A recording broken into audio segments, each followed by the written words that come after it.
Good evening and welcome to Attention Span Labs. I'm your host, author Michael A. DiBaggio, and joining me tonight are my regular co-hosts, Joe and Judd. Also joining us is our special guest, Mr. P. Alexander of Sirsova. Is it Sirsova or Kirsova? Kirsova, hard C. Kirsova Publishing, here to talk about a terrific new Kickstarter to restore a lost work to the public domain. But before we start, guys, I just want to clear the air a bit. Because I know I just said that Mike, Joe, and Judd are doing this live stream, but I want to let everybody know that we have nothing at all to do with them. There's no room for haters. We have to stop the hate, stop the hate. But I will totally take their money and publicity, though. As a parent of no children, I can understand throwing people under the bus that have no children. So it's understandable. I hope that's not too soon for any people who saw that debacle the other day. But anyway, if you don't know what I'm talking about, we're going to talk about the Zack Snyder betrayal to geeks and gamers and why you should avoid the PopCult in this broadcast. But anyway, this is the Appendix I Livestream for the 19th of March in the year of our Lord 2021.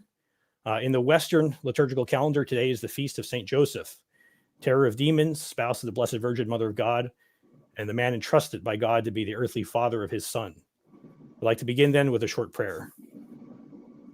To you, O blessed Joseph, do we come in our hour of tribulation.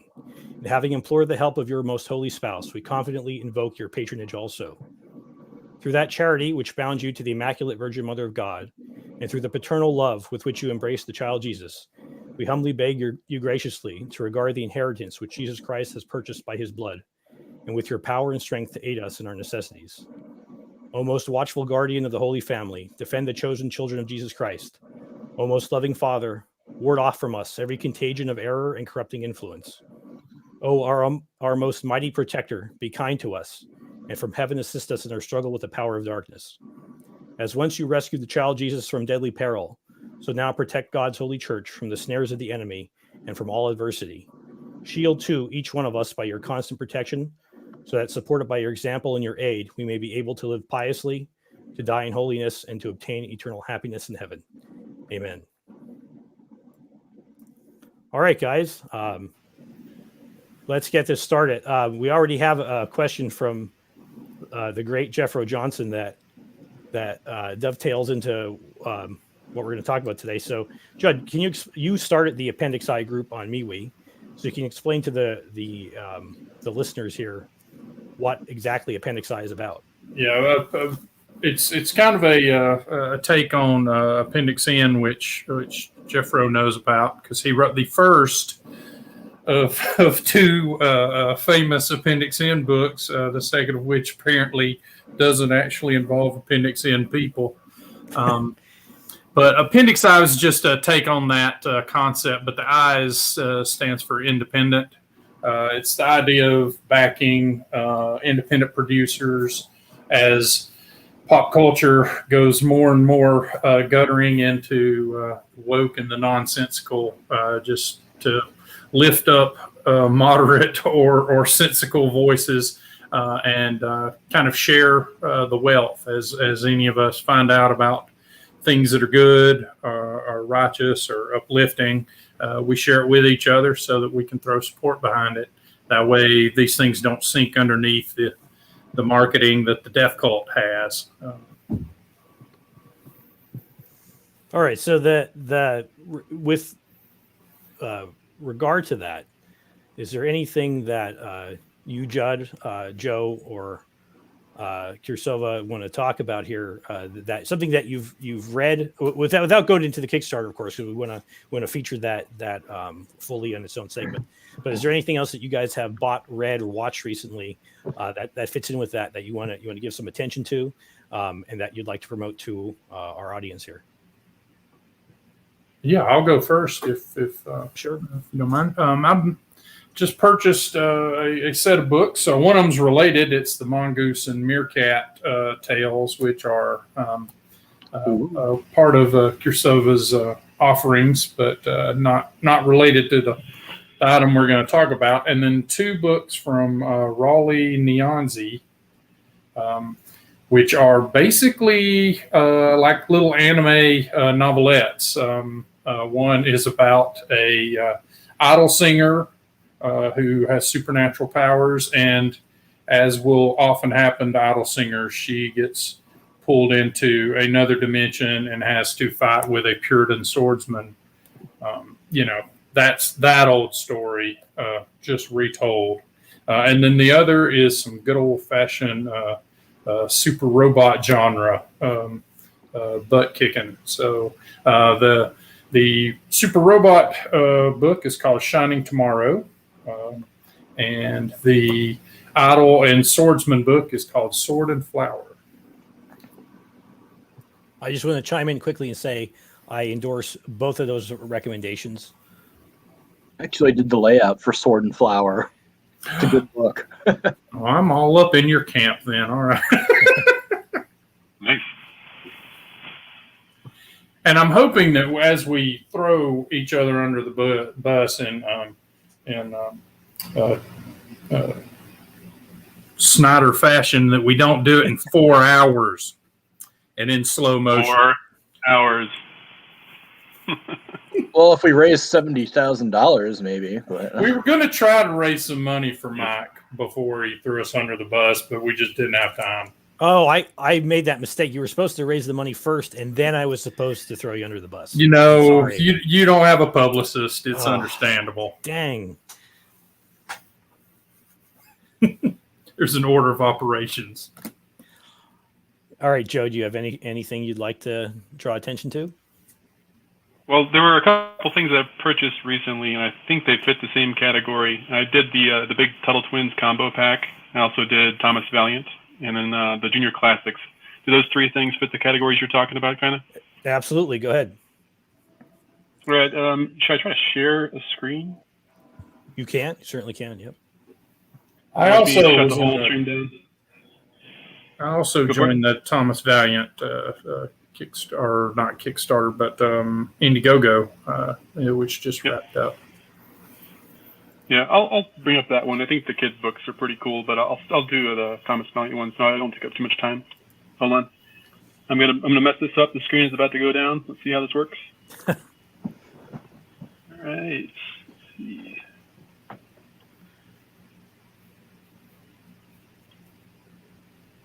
We have to be bit better than this, guys. We have to know how technology works here. Oh. I do not. Okay. Well, while you do the I'll screen, talk about the kids' books, is it sort of like the Bobbsey twins? What's kind of the elevator pitch for that? They're they're like a libertarian adventure, but like I bought them as well. I've heard about them for a long time, but I actually bought the dual sets so I can give one set away to the library. But I haven't read them yet, but they're sort of like little mini adventure books about the Tuttle twins, but they have like some libertarian topics in there, like Creature from Jekyll Island, obviously about the Federal Reserve. And then, oh wow, yeah, you're never too young to start learning like about the things like that. Disney's Robin Hood taught me that all taxation was theft. There you go. So do they fix potholes with private initiatives and save my roads? Yeah, Joe will have to chime in more on that because I haven't actually read them, but they're on that sort of philosophical bent. Yeah, they're pretty cool. Yeah, well, that's not going to happen. Apparently, you have to get permission through Mac, so it's not going to work. Anyway, so I did Indiegogo supported RJ over at The Fourth Age. He has a channel called The Fourth Age on YouTube.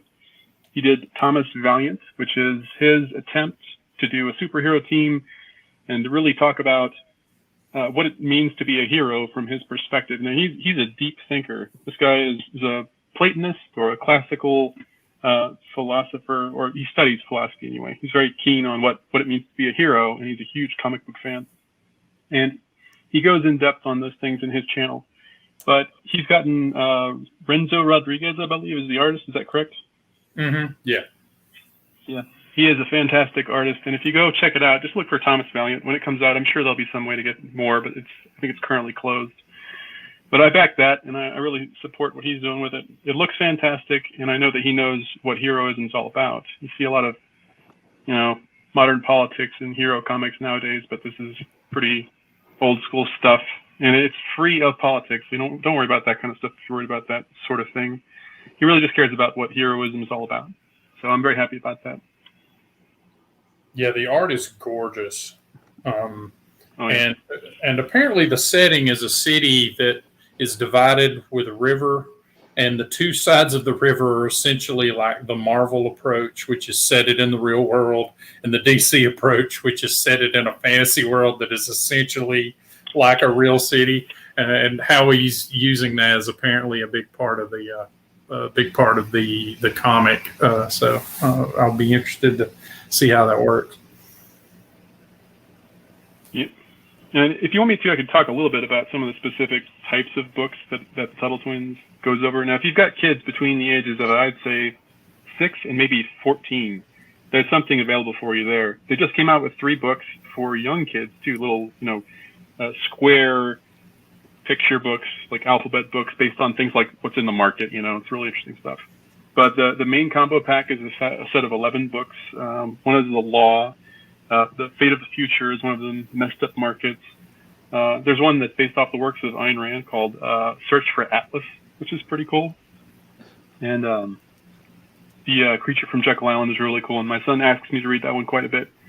The Miraculous Pencil is also a really good one. It goes into all of the work behind the production of one pencil and how specialization across many different markets And that helps is give us products at good prices. and that's based on a story called I Pencil by was it Leonard Reed? I forget who wrote that. But yeah, that's actually a very impressive thing to read for a number of reasons, because it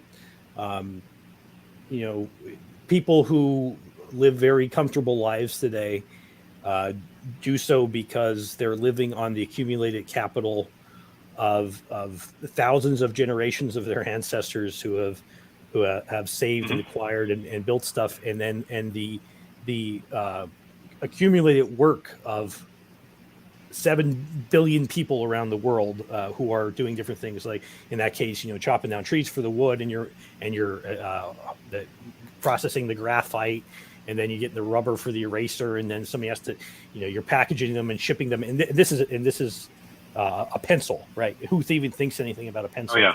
You use it, break it, throw it away. They're a couple cents, but it really invites you to think about that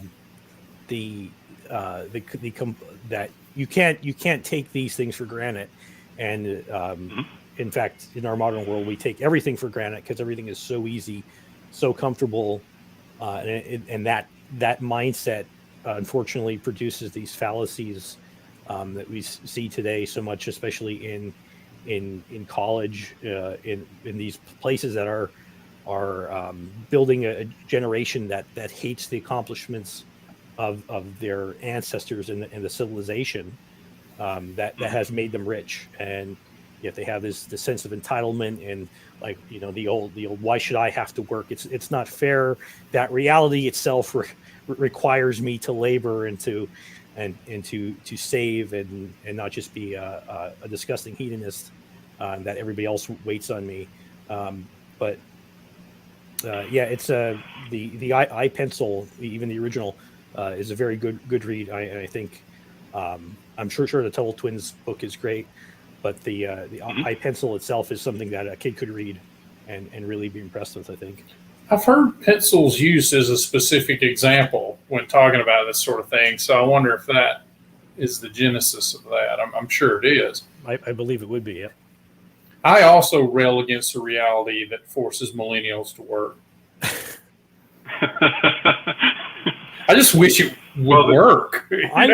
I'm technically a millennial. I think how this goes, according to the the official thing, which is like from 1981 on. I was born in '83, so that makes me a millennial, and I graduated like the first year of the new millennium. So, Oh man, you're one of the kids today. I'm one of the enemy. Yeah.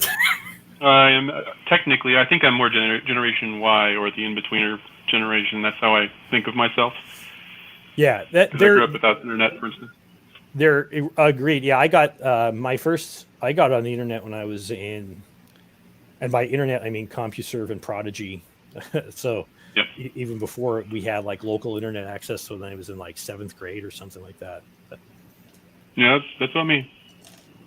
so Neil Durando says that the trope of the pencil goes back to Henry Petrosky's book, The Pencil. Interesting. Gotcha. Yeah, really good stuff. You mentioned fallacies.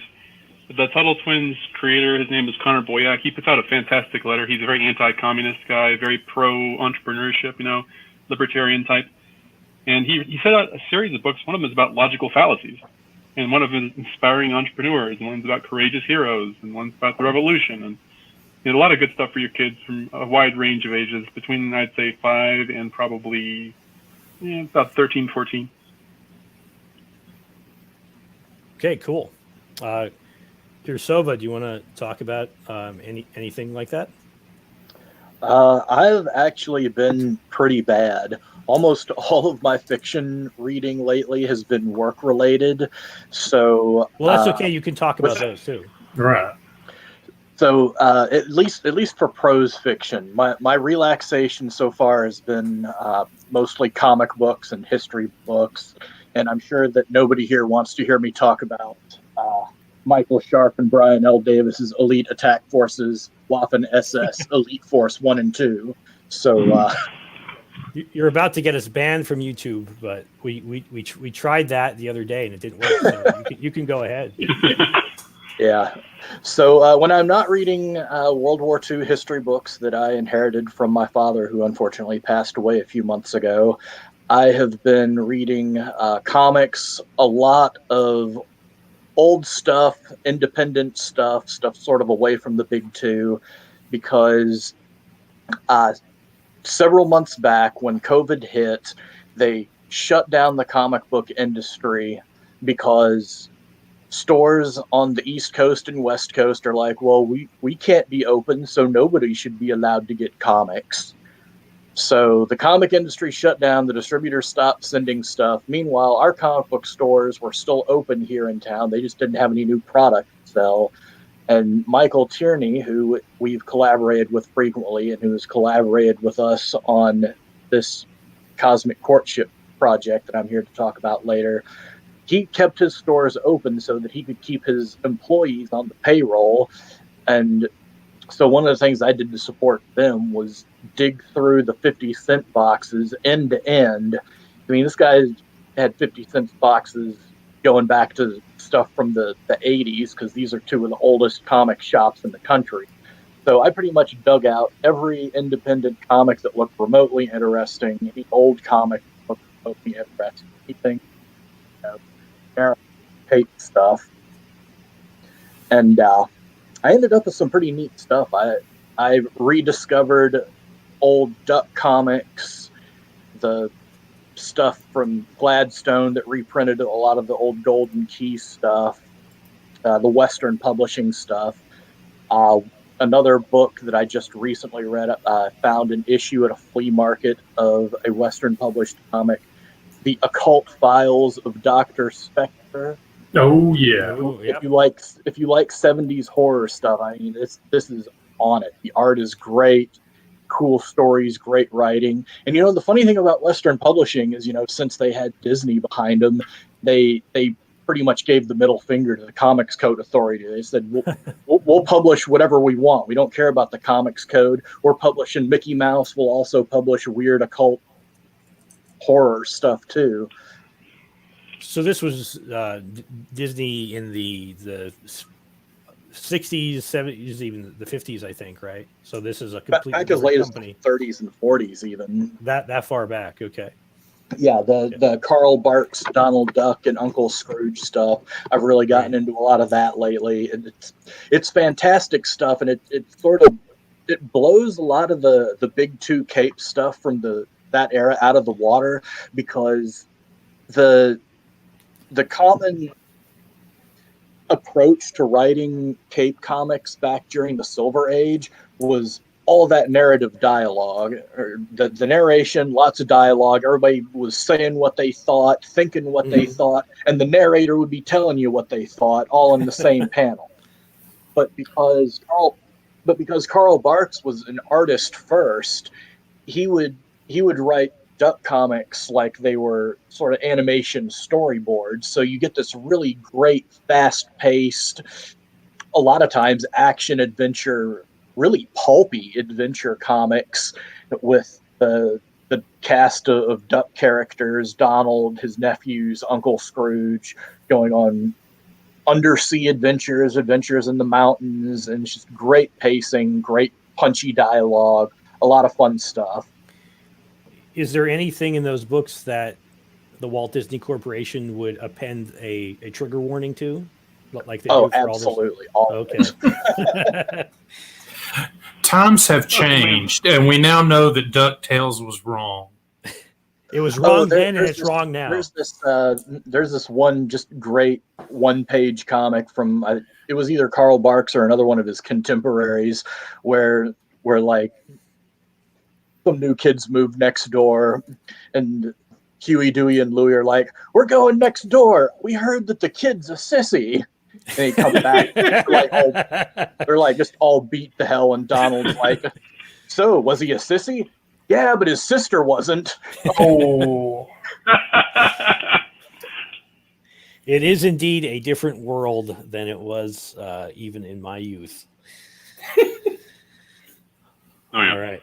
So, as for me, I'm going to turn on my camera for a bit to see if I can show you some of these. So these are first I'm going to show you is there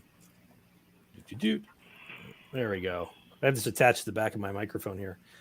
This is Frostgrave Ghost Archipelago. It's published by Osprey Publishing, which is an established company, and they're famous for doing their scale modeling books and history books on military history subjects. This is it's not a huge name, but it's not like, I don't know if that really counts as Appendix I, but it's written by Joseph McCullough, the guy who wrote original Frostgrave and Rangers of Shadow Deep. These is like a skirmish war game, but the art inside is really beautiful. The rules are very good. Like if you like to play miniature war games, looking for something that's fun and quick to play at the skirmish level, like 28 millimeter, definitely check out the Frostgrave books. And actually, most of the Osprey war games I can recommend. I played them a little bit. Of course, the most famous is Gaslands, which you can play with Matchbox cars and so forth. But this is very good too. I just got this recently, and there's a new one. There's a sci-fi version called Stargrave coming out, I think, at the end of April. The other one that I want to draw your attention to, and this definitely is Appendix I. This is a book that I kickstarted, buildings made of tabletop terrain made from XPS foam. This is by Gerard Boom and Michael Martin. They're over in Germany or the Netherlands or somewhere over in Europe like that. But this is a wonderful book of tutorials and tricks. And I mean, like, when I say tutorials, like, it's step by step. And I don't, it's not like, draw a circle, draw another circle, and there you have the Empire State Building, right? It's not like that. There's hundreds of steps in here, and it shows you, like, goes over the different techniques. And as viewers of this channel will know, I like to make terrain, and I like to play war games and stuff like that. But this was an excellent pickup. I don't think that this is actually available for sale yet. It may be, but anyway, the title is Buildings Tabletop Terrain from XPS Foam. This is really labor of love from just a couple of guys who are great hobbyists and put a ton of work in doing a very excellent layout and doing great photography and everything like that. And I also, because I got it with the Kickstarter, I also got a series of templates and MDF windows and doors and stuff like that. And then there's like, there's even like sheets of imitation stained glass to put in the windows. So I will actually be doing an Attention Span Labs episode on this book in the near future, and showing off some of the other terrain that I made recently. So you guys who like wargaming I hope you'll I like how it's very exactly what it says on the tin. They don't go for like the OSR approach of we're going to put like a whole bunch of demons on it and be like crazy evil buildings of Skroth or something like that. It's like, no, man, here are some buildings. Here's how you build it. Yeah, you see this on a bookshelf, you know exactly what it's about. You know exactly what you're getting, and I can respect that kind of directness. It looks beautiful. All right. So now on to the main topics of this.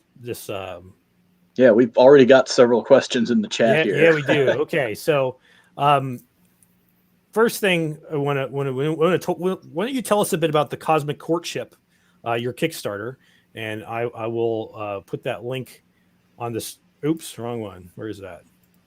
Yeah, this is a very ambitious Kickstarter, and why don't you tell us a bit about that and how it's going?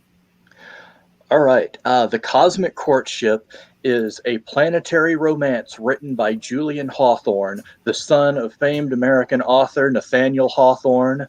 It was written about 5 years after Barsoom. It was originally published in 4 installments in the All Story Weekly. It is a story about a woman who becomes an assistant to a mad scientist lady. She falls in love with a strapping young lad, but before they are able to get married, she falls into one of her mad scientist mentor's devices, gets her consciousness yeeted to Saturn, is immediately beset by an evil sorcerer prince from one of Saturn's moons. Her fiancé and his one-legged dwarf friend go to Saturn to rescue her, and they find high adventure and a Saturnian society that is, fascinatingly enough, based entirely on Christianity. The aliens are explicitly Christian in the Cosmic Courtship. Wow, that's and that was published in 1917, correct? Yes, 1917. It was, like I said, I think it was Story Weekly, serialized in November through December, I think, of 1917. I can double check the exact dates later, but So can you explain to the audience like what the deal is this? Because I mean it's in the public domain, so why can't everybody read it right now? All right, so I was approached about this project by Michael Tierney because one of his friends, who is a writer, Robert Allen Lupton, had seen that Michael had posted the cover art on his Wild Stars website because he's a pulp art historian. He had a picture of the front cover, which is by Fred W. Small, who's a really famous artist from that period. He did a bunch of stuff with Edgar Rice Burroughs stuff, among other things. So this was just sort of an example he had on the website of other things he'd done besides Burroughs' work. Well, Robert came to him with this idea. This story has never been collected. It's never been reprinted. It's in the public domain. We have it in our collections. You have it in your collection. We could get this out. We could get this back out there. All we need is a publisher for it. And so they approached me to be the publisher for it since I'd had experience working with Michael in the past. I've had the magazine. I've done the illustrated start. And so it seemed like I'd be a good fit for the project. And after they pitched it to me, I'm like, yeah, I'm really excited to do this. So what was it like? So you said I don't know how much of this you want to get into, but you basically had to go through a very, very old magazines and type them. Yeah, well, the process was Michael had all 4 issues, so he took high-res photographs of every page of the story across the 4 issues in his collection. He sent those over to Robert, who typed them up. I checked his manuscript against the scans, fixed any issues that we caught, any typos and stuff, and I got them into layout. One of the other things that Michael did is, since he has a lot of experience doing digital restoration of pulp art, because he did a 4-volume set of like every scrap of art ever had to do with anything Edgar Rice Burroughs produced. He had all that. He's the guy that the estate goes to now when they need to find a piece of artwork. Wow. So he had a ton of experience doing restoration work on pulp art. So he had 2 copies of the first issue that had the cover art, was able to compare them, and was able to get a really nice, clean, digitally restored version of the original art by Fred Small. Yeah, so that I want to reinforce to the audience that that's an enormous amount of work. I mean, you think? Yeah, this took a lot of time for all of us. I easily put just 100 hours into checking the scans and getting everything into layout, and I'm sure that it took Robert a long time just typing all that stuff up from the scans, and the painstaking effort of just taking the photographs of the pages without damaging the original copies. Right. Yeah, and this is really exciting to me, as I think a lot of people know, with my Ascension Epoch project, which is based on public domain stuff. There is, and I'm a big proponent of the public domain, and particularly with getting these what we call lost works, which like the Cosmic Courtship, which they're just not out there. It's not, you can't go on Project Gutenberg and find this there, because like whether you're talking, this applies as well to movies as books. There's so much stuff out there that the copyright has lapsed on, but no one has it, or and there's also like orphaned works. Yeah, that no one they may or may not be out of copyright yet, but no one owns them, or no one's sure who owns them, and we have all this accumulated art that we've lost. Yeah, and one of the things is with a lot of these public domain pulp stories, particularly the all story weeklies, because there were just so many issues and they're so old, is even if money isn't an issue, availability is. Right. I mean, even now we're looking at other stories to do in the future, maybe, and so when you have these serialized stories that are serialized across anywhere from 2 to 5 issues, you have to get all those issues together. You got to get the full run to be able to get the story. And so I know that Michael has been sitting and watching auctions and grabbing a few things as they become available to try to fill in some gaps in his collection on certain stories that we're looking at. But it, like I said, even if you have the money, sometimes they just don't necessarily come up and become available. Absolutely. And it was serialized in Argosy, is that correct? All Story Weekly, which okay, it is a Frank Muncie, so it's basically Argosy. It's just one of his, I can try to pull it other up flags. if you want. Well, I can't remember all of the exact ins and outs of the different name changes, because there were a lot of magazines at that time that were getting folded into each other. It's kind of like trying to explain the difference between Parliament and Funkadelic. Yeah, the pulps are kind of a victim of their medium in a lot of ways too, because some of them are over a century old now, and they were made out of fairly they were made out of pulp. So here's one of the things about the pulps, though: the covers are the parts that fall apart and degrade, because the covers tend to be on really thin, brittle paper. The actual pulp paper itself holds up really, really well, and kind of like papyrus. They're really durable compared to some other things. The reason that they're hard to find is people threw them away because of the age. But at the same time, the newer ones, the stuff from the 40s and 50s, it's on the same material, but it's really easy to find just because they haven't ended up in people's collections. You can get stuff like the average issue of Planet Stories is probably $40, and that's mostly because of the handful of issues that are $100 or more. You can get a lot of really good stuff for $5-10 from from the 40s and 50s. It depends on who did the cover, who is the cover story, and whether it's the first appearance of a really famous pulp writer. So in many of these cases, the authors would write, they would get paid by the pulp magazine, submit the story, and they'd say, here's your $100 or $50 or whatever. Yeah. And that was it. And a lot of them, went, they weren't republished anywhere else. Now, some of the more prolific and famous authors did did get their stuff collected in anthologies and text later on.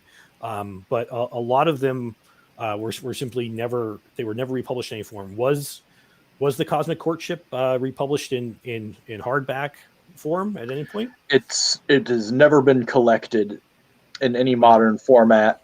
It has never been published anywhere, to my knowledge, outside of the original 4 magazines in which it was serialized.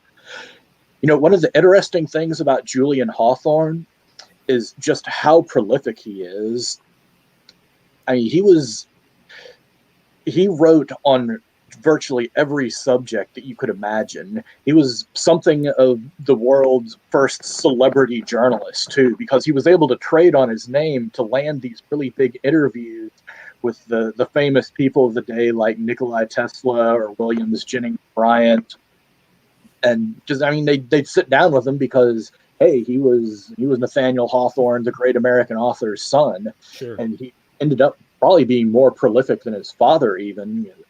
And you couldn't find a serial or a magazine from the late 19th century that probably didn't have an article by Julian Hawthorne in it somewhere. In fact, we tried to find an article that he'd published, I think, on railroads and trains, and Michael got his copy of the magazine, and it was something like either an old Cosmopolitan or Women's Home Journal, like the 1880s, and it was ruined because his article was right next to the recipe page, and somebody something on the recipe page, and the recipe was printed on slick paper, and so there was no rescuing pulp pages of Julian's article on trains. He spent Fortunately, some time here in Atlanta too. He lent his name, or had his name lent to a mining operation that turned out to not be the case. And I don't know that it's ever been firmly established that he was aware of the hinkiness of it. He always maintained that he did not know that it was a scam, but because he was famous and because people bought stocks in the company, because he himself had been made the public face of this operation, he ended up being found guilty on at least one of the charges. A lot of the charges against him were dismissed, but he was found guilty on one charge of mail fraud and ended up spending 1 year in prison, after which he wrote extensively on the need for prison reform, because he basically saw that the prison system was just keeping people out, beating them, grinding them down, not really giving them any opportunity or hope after they got out. So he really wanted to see a reform to the criminal justice system that was about actually reforming criminals and trying to get them back into society in a way that they could be productive again and not have to and reduce recidivism. I'm curious if if found its way into his work, and I wonder if it also sort of influenced other pulp writers. The Doc Savage famously, fixed people. He had his ways of well, it's interesting that you mentioned that, because after he got out of prison, he wrote a nonfiction work called The Underground Brotherhood about his experience there and his thoughts on prison reform. But some of it actually made its way into his fiction work as well, some of it in the Cosmic Courtship. And this may be a little bit of a spoiler, but there is a pretty big, impressive, grandiose scene where one of the villains is put on trial before all of Saturn. They have this big, giant amphitheater in which all of the people of all the different societies on Saturn all come together to hear the accusation and the response of the accused. And the hero is like, what's the point of all this? What sort of punishments do you mete out? And it's like, well, it's punishment enough to have your crimes exposed before all of society. Yeah. People know if they can trust you. Who would want to go through this twice? That's very interesting. I mean, and I will say, in all fairness, that the Doc Savage argument is a really good way to get me into a fruitless discussion, especially now that the current idea is that, he was lobotomizing people, which is clearly not what was occurring. But anything to knock a hero down, right? Yeah, so what happens in Saturnian society is you have to go before everyone in society, not just a jury of your peers. You're there before everyone. You hear your charges read against you. And then if there is an opportunity for you to atone, you're supposed to go out there and atone and make restitutions. And if your crime was something that did not result in what you expected, like, if your crime was treason that was supposed to lead to somebody getting kidnapped, but in the end they weren't kidnapped, that was better than if they had gotten kidnapped. So, you'd be able to find some way to make it up to the person that you wronged before you died and were judged by God, because everyone in Saturnian society, since they're Christian, they believe that the ultimate judge and judgment would be passed down not by society, not by peers, but by God. Right. So that you've read this book, obviously, having edited it and everything. What can you tell the audience about a book that obviously has some sort of social commentary and even a social reformist element? Is it still able to tell a good story, and does it come across as like super preachy and didactic and like it's dropping an anvil on the reader's head? I really think that Hawthorne's prose elevates his ideas and subjects. He's got a really musical, lyrical way of writing, so he can be just going on these long tangents sometimes, but it's still fascinating to read just because of the poetry and writing. So you're telling me you tell the audience it is possible to do such a thing, to tell it is possible to do such a thing, but I also want the audience to know that there are fisticuffs, there is a really big climactic battle, there is an evil wizard king with an evil castle that he has a damsel trapped in, there is a horse race in which there is an obstacle course with possible fatal obstacles, there is a one-legged Edinburgh Cockney midget who is the main character's short round, who also helps save the day. He jive talks a bunch of Saturnians into joining a rebellion against the evil wizard king.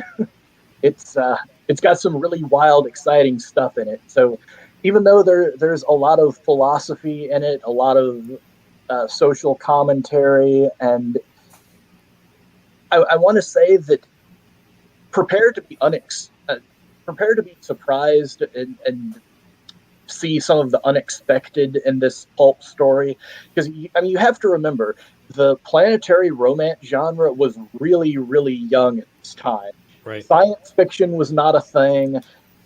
The term scientific fiction had only just been coined the year before. Barsoom had been running for about 5 years, and that was kind of the gold standard, but it hadn't really emerged into a full-fledged genre quite yet. So it'll be a little bit different than what people who are expecting a 1940s style planetary romance might anticipate. Well, let me fake surprise to hear that you can have a story that throws the unexpected at you without subverting my expectation. And here, this is from an era when they were actually inventing the expectations as well. So these are guys that were real artists and were genuinely accomplished at their craft, unlike the hacks. And the thing is, it does have a twist ending to it. Ooh, even better. So I guys, I really, listeners, I really want to encourage you to check out this Kickstarter. I have the link up on the screen. You just go on Kickstarter, search for the Cosmic Courtship. I wouldn't tell you to back anything that I wasn't willing to back, and I back this big time. Right now, your goal was only $500 to start publishing, paperbacks and hardcovers and so forth.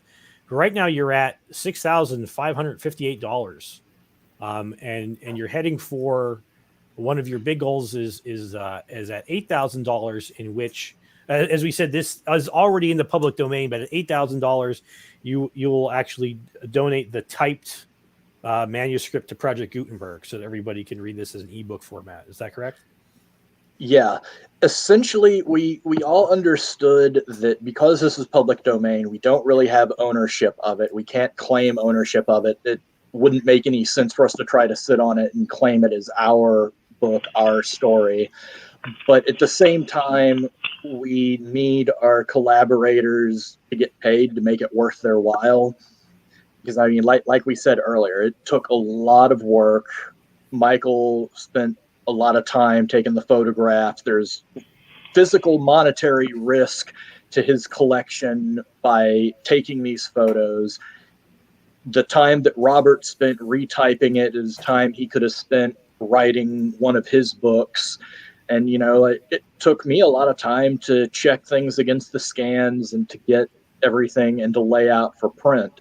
So what we decided to do was set a goal where if we made enough money that it was worth everybody's time and effort, we would not only give digital copies to everybody, we would donate this to the public domain for the just good of the commonweal of literary readers, the science fiction community, just world literature in general, because it's a story that belongs to the world. It belongs to everyone. That's the whole point of public domain. And so being able to give this story back to everyone, especially when you see comments like Julian Hawthorne science fiction works have yet to be analyzed by critical scholars. It's like, well, they haven't been able to analyze it because it's not in print anywhere. Right. So we really want to be able to give this back. We want to be able to make it an ongoing project where we look around, we try to find pulp stuff that hasn't been collected, hasn't been scanned, because Michael and Robert both have great pulp collections, and there is really good stuff out there that people just don't know about because there's no way for them to read it. And so we want to be able to give people ways to read these books. And this is a really exciting opportunity to be able to give this book to the world. I really applaud that. I mean, you say it's not ownership, and that's true, but it's stewardship, and that stewardship deserves a reward. Well said. And I'm very happy to support it as well. So yeah, I really applaud you and Michael and Robert for your efforts here, and I think it's a really truly admirable thing that you're doing. And I hope that everybody listening to this will go out and back this Kickstarter. They're only about $1,500 away from hitting that $8,000 goal, and you've already funded, right, your initial $500 goal. This is going out. Right. So anybody backing is going to get a beautiful book with like the original artwork and everything. Please check it out. I was going to say that there was no interior artwork. Well, there's the cover at least. You're getting okay. Yeah, there is the cover. the fully digitally beautifully restored cover. Thank you, Mr. Michael Tierney. And we have a No, comment there's a from magazine Mark version of this too, as well as a hardback, right? Yeah, we're actually doing a magazine version that is going to be similar to our Cursova format, double columned. One cool thing about the magazine format is that one of the stretch goals we had at $3,000 was a facsimile reprint of an essay that Julian had published on his father's romance writing.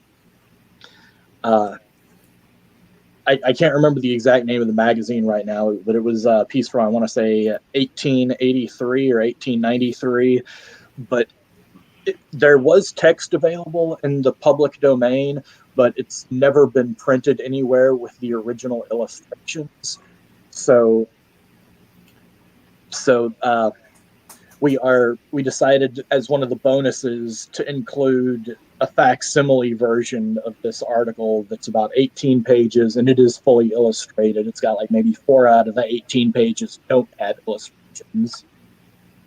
And the magazine version, one of the nice things about that is that the facsimiles will be at 100% resolution.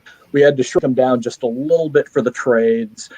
We aren't including any bonus content for the pocket paperbacks, but that's because that's the only way to keep pocket paperbacks at $10 each.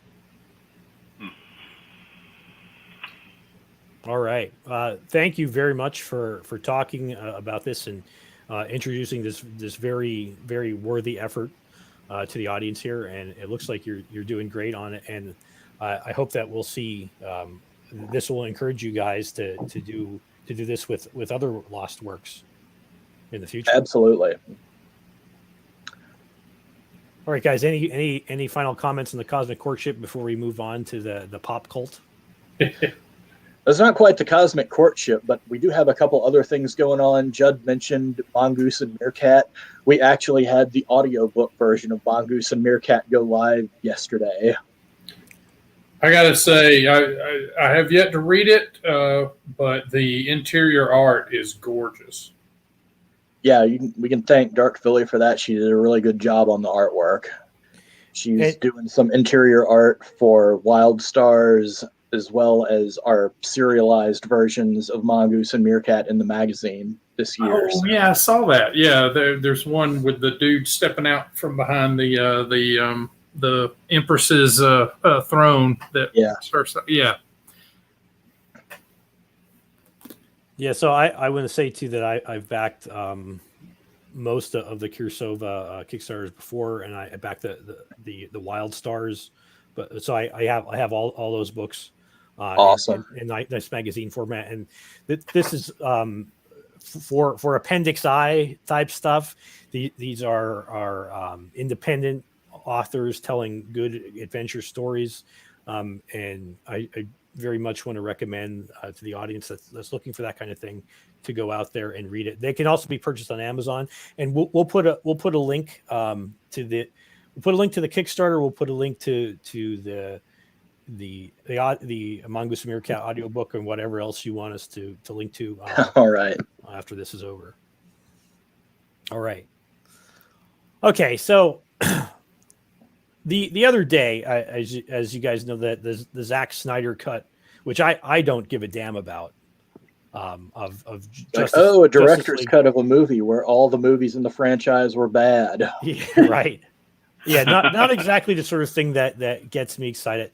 But we have, and the only reason I'm talking about this, on here we generally slam the PopCult, and even though there's nobody, I don't think, on this group that was not a fan of this stuff at some point in time, and to a certain extent is still on. Like I've talked about how I will still like Star Wars, but to me Star Wars stopped certainly sometime before 2015. I love the Marvel characters, but I recognize that the characters that are there now, Marvel and DC and the general comic book universe, all these different comic book universes, that the characters that are still being published now are dead meat puppets. They're horrible zombified monstrosities of the characters that I knew and love and the stories that I love. And I'm not okay with that situation, but I'm okay with letting that go and saying that this crap is not canon. This is really bad, disrespectful fan fiction.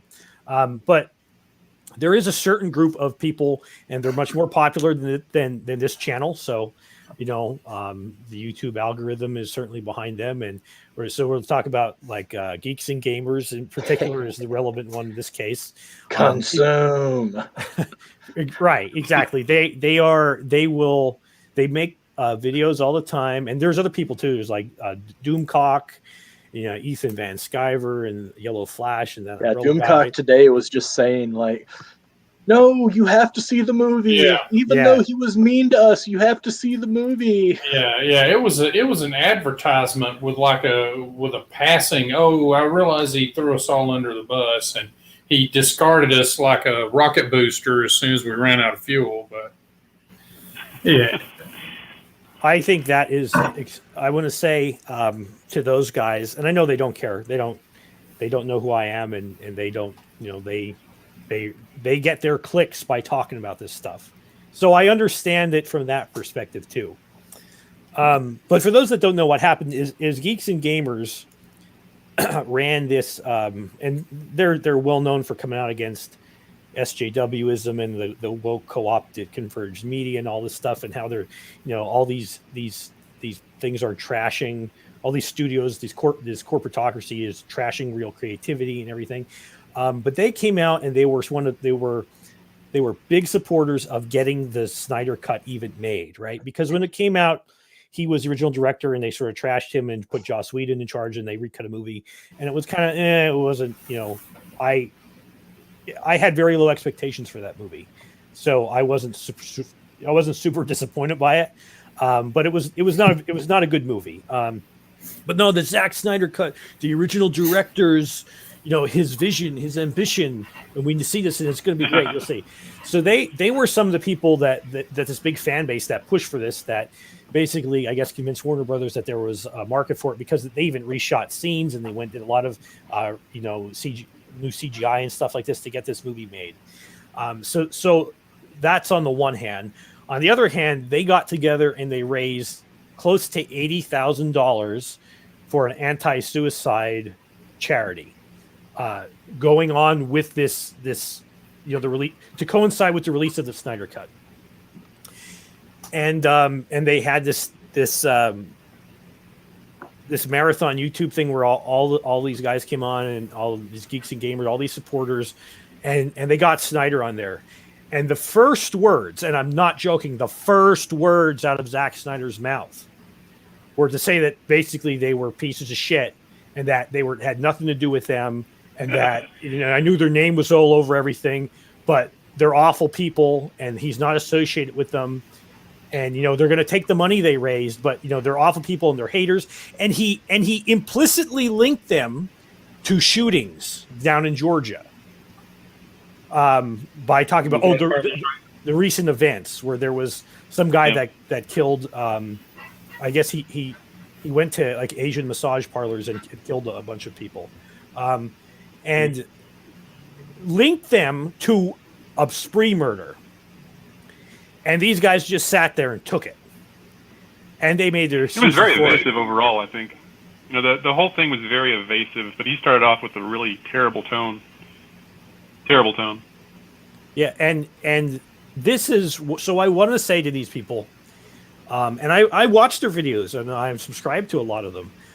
But we've talked about this before on this channel, where I've said, like, if people like your boy Zach and Tug and Ethan Van Sciver, if they stop talking about the crap going on in comics, if they stop buying it and reviewing it and stuff like that, they're basically the only customers left for Marvel and DC, right? Who buy this stuff, and here again, you have people who are just, they're desperate for. They hate the stuff that's being produced, but they're desperate to consume it anyway. And this guy literally came on, linked them to spree murders, called them the worst people in the world, and they sat there and took it. And they're disappointed about it. It's like, listen, guys, what I want to say is I don't want to like John De La Rose and some other people really came after them about it and said they got what they deserved. What I want to say, on the other hand, I want to offer an olive branch and say, please walk away from the pop cult, because the pop cult is the death cult. It is the palatable side of the death cult, and it's this poisonous nostalgia for the stuff that you used to like, for the stuff that used to make you happy, and it's being used to insult you, to degrade you, to destroy the things you love, and you are keeping it going. And if you want even a chance at a return of something better, you have to walk away from this. Stop buying their stuff. Stop giving money to people who hate you. People have just made a suicide pact with these brands, though. The irony is not lost on me that Zack Snyder's movie is about using the matriarchy to animate the corpse of Superman to save the day. Like, just let that marinade. Yeah. Oh, yeah. Not only was Ultron the good guy, Darkseid might be the good guy. Let me tell you, though, when I watched the movie, and I've got some opinions on it. I thought it was pretty good overall. It was way too long. I don't have a huge emotional investment on that movie. I did watch what the Geeks and Gamers crowd said afterwards, and I watched Jeremy and his little spiel afterwards, and he looked like a whooped dog, man. It was terrible. I felt bad for him. Like, it's his dream, probably to speak with this guy and support this guy and get his vision back out there, and just see something like striking a blow against what they saw was this crazy culture that had overtaken what they loved so much. But like you mentioned, this is a death cult, pretty much. This is a downward spiral. The people who have a hold of these franchises are just destroying it slowly, and they're never going to get that franchise up. Yeah, it had to be the comic book equivalent of, I get to meet Kanye West, but it's only because he's taking my Grammy away and saying it should have gone to Beyonce. It's a mixed bag. I mean, he's right there. You could pat him on the shoulder if you wanted to, but he's taking your stuff and leaving with it. What makes people it's one thing to not be able to walk away from this thing that you loved as a kid and you think there's a chance it may get better. I sort of understand it. But what makes people still have I'll just, again, I said I wasn't going to, I was trying to extend an olive branch here, but what makes people lose so much dignity that they're willing to stand there and be shit on? It's pretty simple, actually. People have forfeited religion and replaced it with this pop cult. Yeah, it's nostalgia and it's hero worship all kind of bundled together. They don't have their own traditions, so they have this. They take the pop culture traditions, they make these people and these IPs their gods that they worship. And, so when the bad things come along, it's, our gods are punishing us, we're unworthy.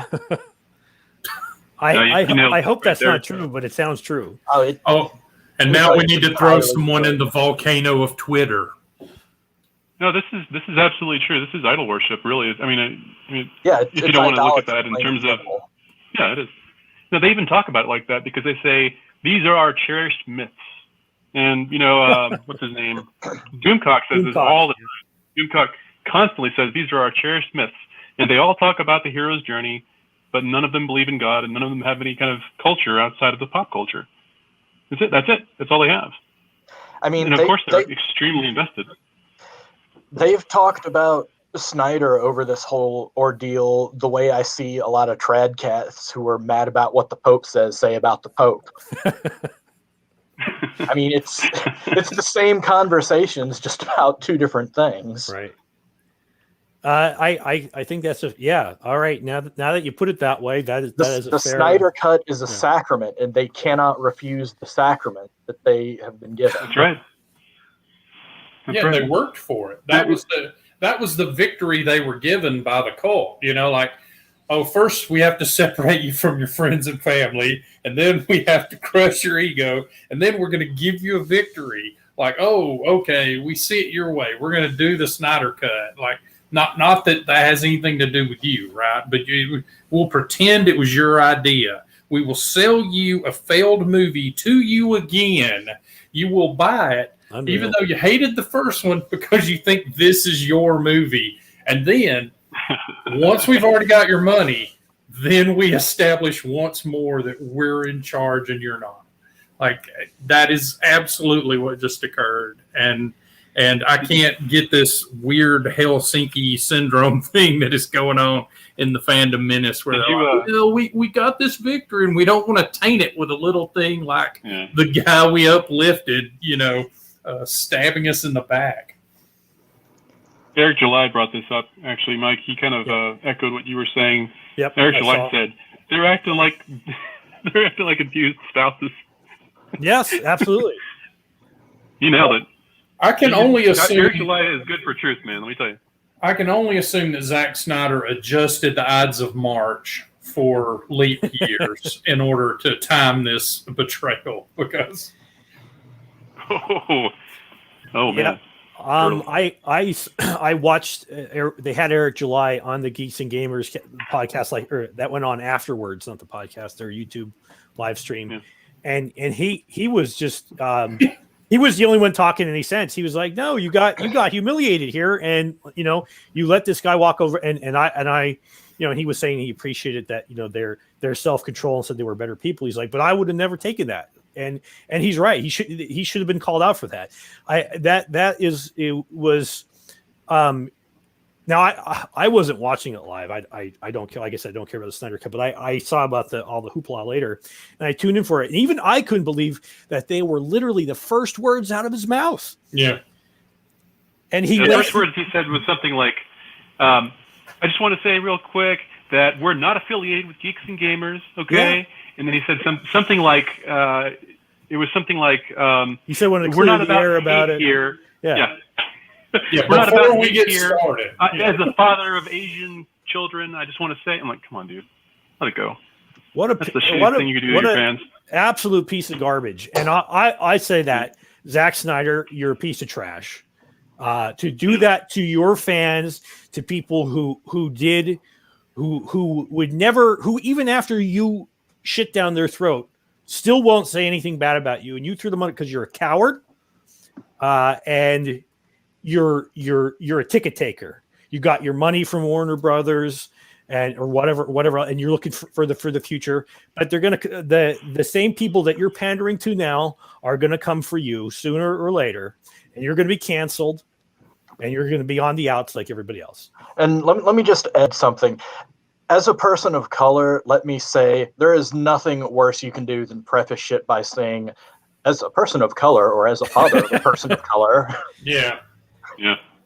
It's garbage. Yeah, it's stealing. It's almost like stolen valor sort of thing. I will. He's borrowing identity is what he's doing. Yeah, I will speak for this tribe since they are so lowly, and wow, And of course you have rich white urban liberals, right, like him, doing it, who are they're the saviors, they're the spokesmen for the people that, as one of the members of our audience said, they are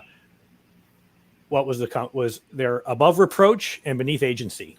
That's how they view anybody. That's how they view their beloved minorities and the people that they're out to defend. And they're most of what really drives them, I think, is hatred for other whites, and they hate them more than anything else, and they use their BS white savior narrative and how non-racist they are, and how they always wear 3 masks when they go out, and whatever else they come up with, right? And they didn't vote for Orange Man bad, and they are happy to hand their daughter over to whatever man in a dress that wants to walk them into the little girl's room. They're happy to do all this because they see this as a way of how much better they are And, than than other whites. One of the funny things is almost all of the anti-Asian hate I see tends to be coming from pibs who are harassing Asian artists online, saying, "Oh, you drew this character with their skin color a shade too light." It's like, these people don't speak English, and you have all of Western lib and pib Twitter just going after these folks, saying, "Oh, you're this horrible, horrible racist. You're erasing people of color." And, they're seeing those people who I've seen all the time harassing Asian artists now saying, "Oh, we need to stop anti-Asian hate." I mean, it's... Well, I think it's even, this is just the latest cause. Actors have always been this way. Like the Oscars is when they get to establish, right? Like how relevant they are because they see these things in their travels and like, oh, when I was in my, when I was taking that tour with Oprah and we were going down the Nile River, I saw the plight of the people hundreds of yards away, and I just want to tell you about it so you people can fix that. Yeah, because they know their job is perform. Right? And everything they do is performative. And I'm going to take my huge gas guzzling yacht and my private jet to these convocations overseas that are filled with massive squalor and poverty, except in the 3-mile fenced off, armed guard surrounded area that we're having our private bungalows and our private lagoon. We're and the diplomatic corps are going to raise some freaking awareness because that will start the ball rolling. Now, obviously, we're going to abandon the ball, but we will start it rolling. I think they are. You might become like a UN peace ambassador, You could have that job, potentially.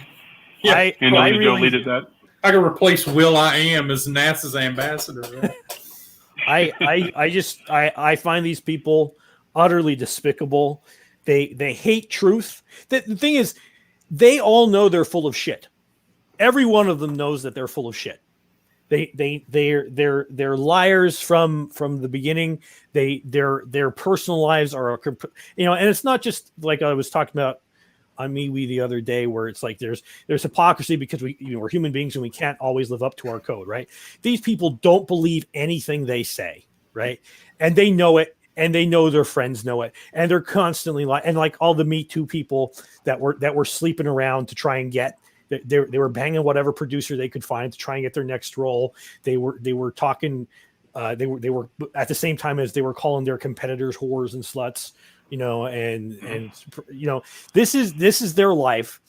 They hate truth. They're born with an allergy to it. They've sacrificed willingly. They've given over. If not like literally sold their souls, then they've certainly psychologically done it because they've degraded themselves, and they live this fiction, this outright fiction, and they have the balls to come out, and though they know they're liars, and everybody else knows they're liars, to still talk about how great they are and how much better they know than the average person. Which, although the average person has less money than they do, they are much less of a fuck up in life than they are. I guess this is no longer a G-rated live stream, but that's I messed it up a long time ago. Sorry, man. I think they're despicable people, and I have nothing but contempt for them. I don't even feel bad when bad things happen to them anymore. Well, there's some really interesting things about that, actually. I think that most people know what kind of people actors are. They've always had a bad reputation throughout history. Yep. But even as a kid growing up, I think a lot of us saw, wow, why are these actors constantly failing in their marriages? Why are they only marrying each other for like a month and then they break up and that's it? Why are they always having these scandals? Well, the word hypocrite is Greek for actor, right? That's that has stood the test of time. Nobody thinks being a hypocrite's a good thing. I wonder if this comes from the fact that Hollywood is very incestuous, right? Like everybody that is famous now, for the most part, is related to people that used to be famous. And, the Hollywood studio system used to make people date and marry each other even because they were hot properties together. And I wonder if seeing their parents and grandparents kind of go through that nonsense and seeing relationships built that way. I mean, I use the analogy of the solid rocket booster, right? Like, these people ride these waves long enough for them to deplete, and then as soon as they do, that mass needs to be discarded, right? Like, you throw them off and the next stage starts burning. And I wonder if that's just how they see the world, because that's kind of the world they were brought into. And then the new crop, the people who are discovered in, New York stage plays or whatever, they come in and it's all peer pressure, right? Like, I need to get in with this crowd in order to make things work. I wonder if it's just a self-propagating, hellfire club. Judd, I think there's a little bit of political stuff going on there too. I mean, obviously there's an incestuous relationship, but I think it's that way because there's a strong desire to use mass media, all kinds of media, as a propaganda tool. It sounds conspiracy-esque, but honestly, they're all Democrats. They all vote one way. FDR explicitly did that. So, the NRA or what have you. Yeah. I mean, Hollywood is a tool for somebody. It really is. It's obvious. I don't know who. I don't care. But I know it's true.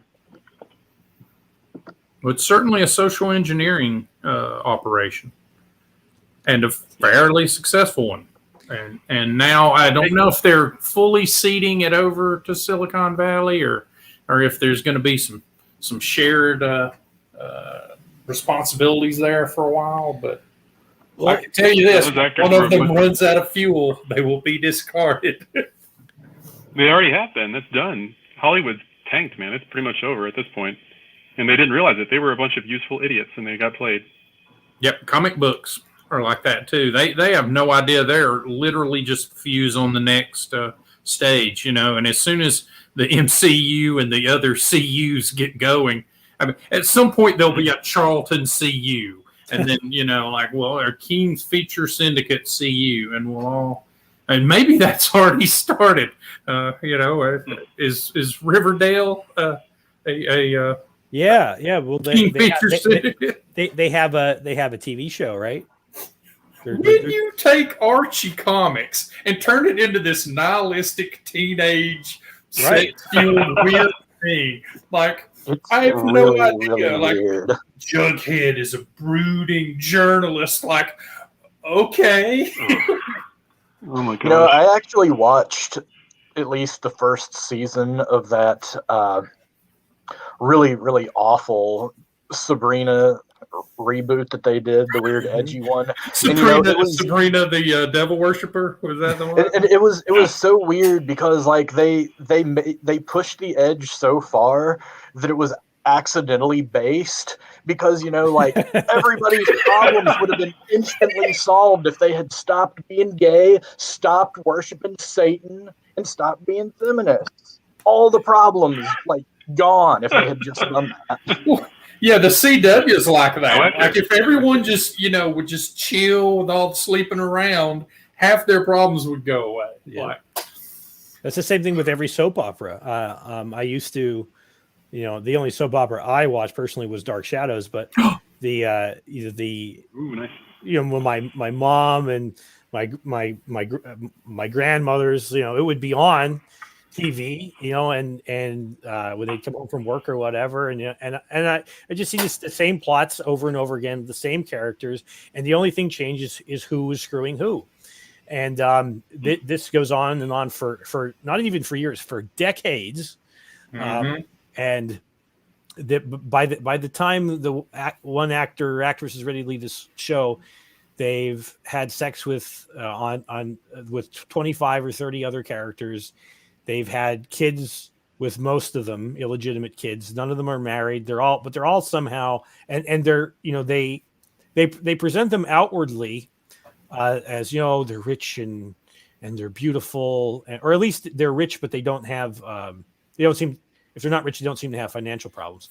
But then they're on the other hand, they're being hunted by the mob, or their jealous ex-lovers are out to get them, or they're alone, and their children hate them and everything. And you would think that this would be seen I as think he's got a future, man. Yeah. as a soap opera writer. Yeah, or they're all from Dallas and they're Texas Wildcatters, but none of them have an accent. Literally none of them. Yeah. Well, but you think this would be seen as a cautionary tale instead? It's not. It titillates people, I guess, and they don't see the bad side of it. And is that we were actually talking about this very thing on the Appendix I chat on MeWe. So if you're not on MeWe, come on, join our group. Yes, please. And it's a very good group. We have very well, I'll just say profound conversations in there, frankly, sometimes on the most silliest things. But this was not a silly topic, but I think that there is both there's defect in writers. And I'm not a moralist, so I don't ascribe everything. Like, I don't think I'm not the kind of person that says I like stuff that's probably bad, right? And I like even stuff that's probably aesthetically bad. But there is, and I don't think everything has to be about teaching moral lessons and so forth. Some stuff can just be a good story and be entertaining or have interesting ideas. But anyway, there are we talked about some books were like. Or movies or whatever, where the creator's gone too far. The creator's enjoying it too much. Like they're enjoying the bad things happening. But then there's other time where it's actually written as a cautionary tale, or it's meant to make something ugly. And yet at the same time, there's a defect in the reader, in many readers who see this and like, oh, isn't that attractive and glamorous? And like, no, you're missing the point. But I like how everybody says that women always take the wrong message away from Gone with the Wind. Well, and when William Gibson wrote Neuromancer as a warning about watching television, right. And then everyone was like, "Oh man, cyberspace sounds cool. We should be doing that now." Cyberpunk is awesome. Yeah, but it does kind of sound pretty cool, though, you know. It does, and then he's like, "I'm all sad." I want to be a street samurai. I wouldn't have a computer plugged into my brain, so I'm on social media all the time. We already have that. Yeah, we already kind of have that. If I could get likes for everything I said, I would be so happy. I bet. So, and on the subject of soap operas, like if you know nothing about soap operas, you have heard of General Hospital. Mm-hmm. And if you've heard of General Hospital, you know that the big event was Luke and Laura's wedding. Yep. And apparently, that relationship began when he was a bad guy and he sexually assaulted he raped her. He raped her. Yeah. So, whoa. Talk about like deep-seated bizarre messages, you know. So like, let me. So here's how messed up this story is. I know because that probably happened when I was a real little kid, but when I was like a teenager, this was sort of still ongoing because Laura had gone crazy, and but their son, who had grown up unreasonably fast in real lifetime, was in love with this other girl who had been raped, and then he was really troubled by the fact that his dad raped his mom.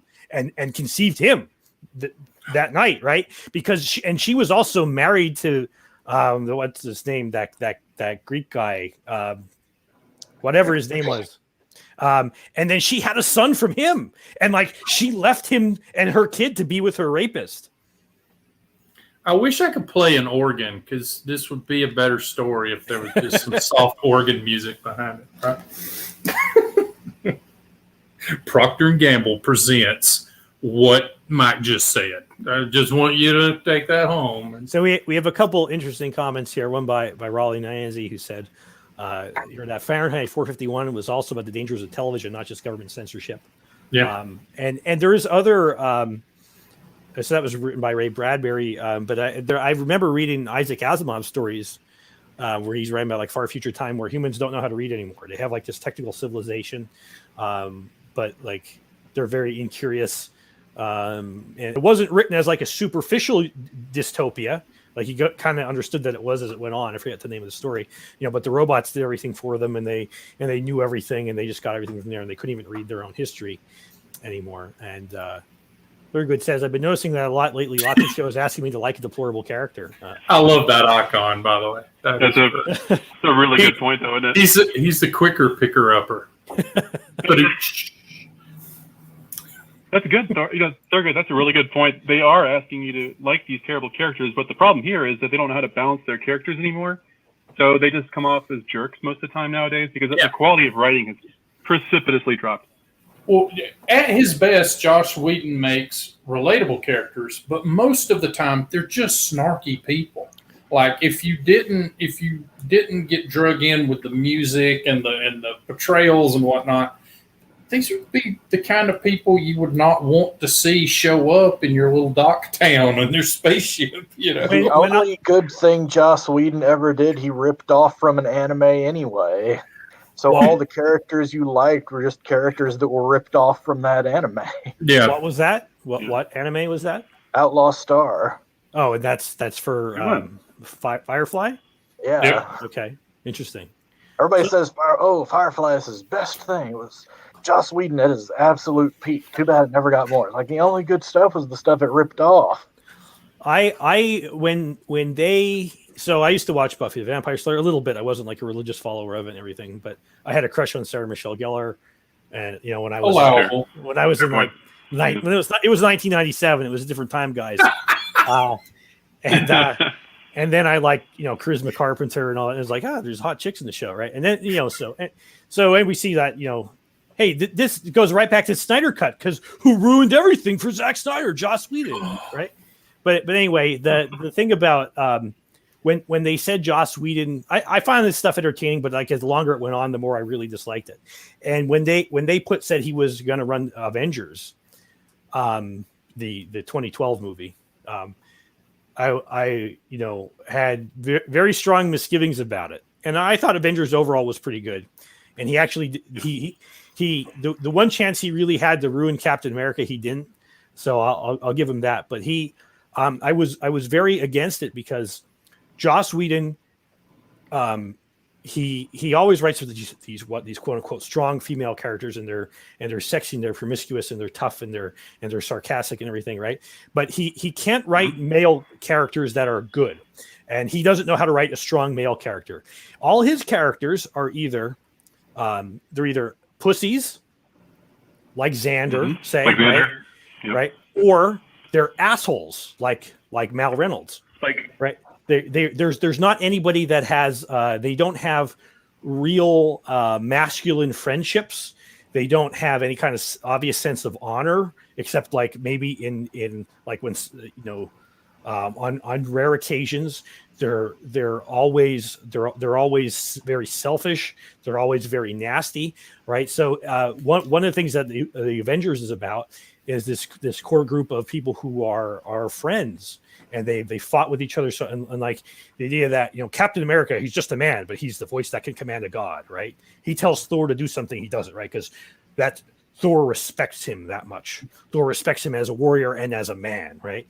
And this is something that I knew Joss Whedon was never going to be able to pull off. And of course, you have a lot of neurotic characters like his Bruce Banner, and you have the asshole, sarcastic, super arrogant Tony Stark, and you have the drunken frat boy Thor and everything.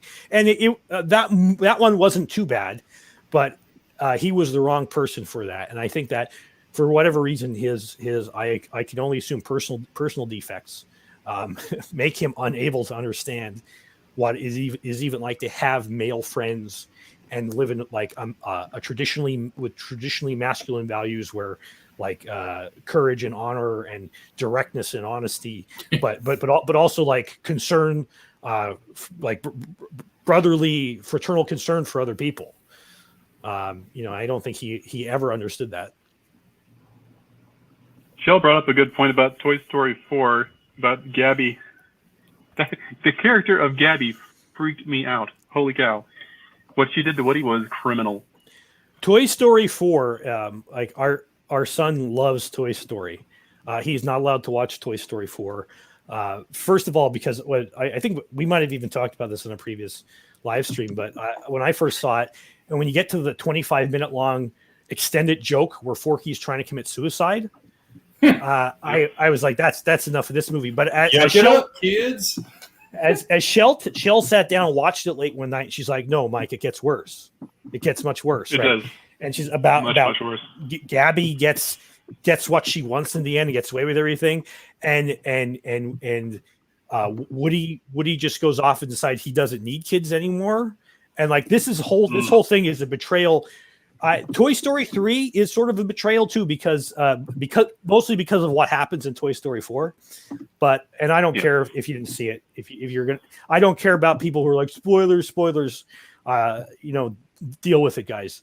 But at the end, so Woody, Bo Peep convinces Woody, hey, Bonnie, who Andy gave you away to, Andy gave away all his toys that were his thing that he didn't intend to give away in the first place, but then gave them away to this random girl he didn't know, right?